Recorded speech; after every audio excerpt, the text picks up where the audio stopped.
I'm Samantha Hawkins, and today we're at Beezer's Honey in downtown Dryden. We're going to talk with Regan Breeze and some of the junior beekeepers about what it means to be a beekeeper, and later on we're going to take a look at one of their hives.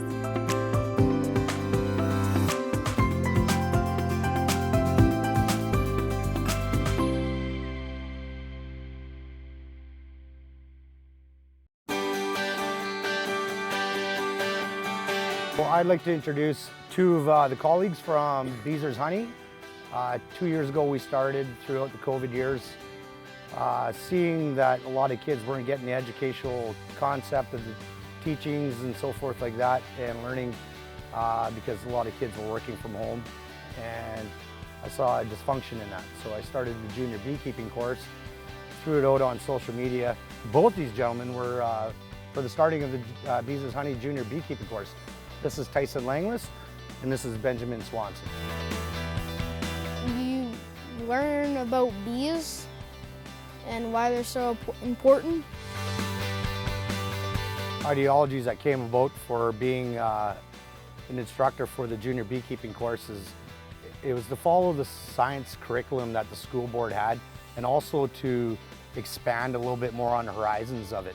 So as much as we talk about the art of beekeeping, the anatomy of beekeeping and so forth like that, we expanded into photosynthesis, gardening, how to germinate, also how to volunteer to give back to the community, because that's what our beekeepers are all about, is giving back into our communities that we serve under.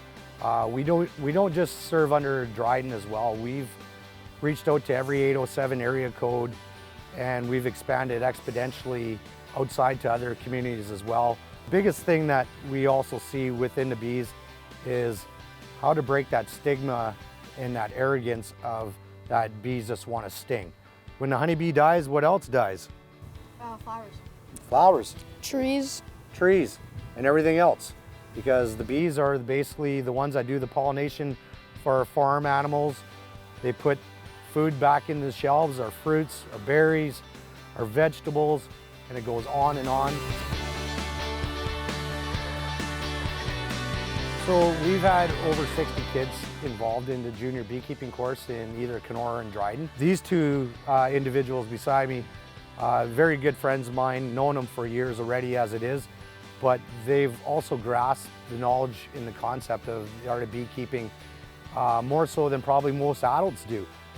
Ben was chosen from the University of Guelph, from the scientists that came up 2 years ago that came to visit us, and they chose him for Bee Jeopardy, where he gets a challenge in a Bee Jeopardy against other bee students around Canada. Tyson was a strong spearheader when we went to the community of Atikokan, and he talked to elected officials, the general public, the media, and they just asked random questions, which these kids gave the proper and most professional, educated answer that they could give.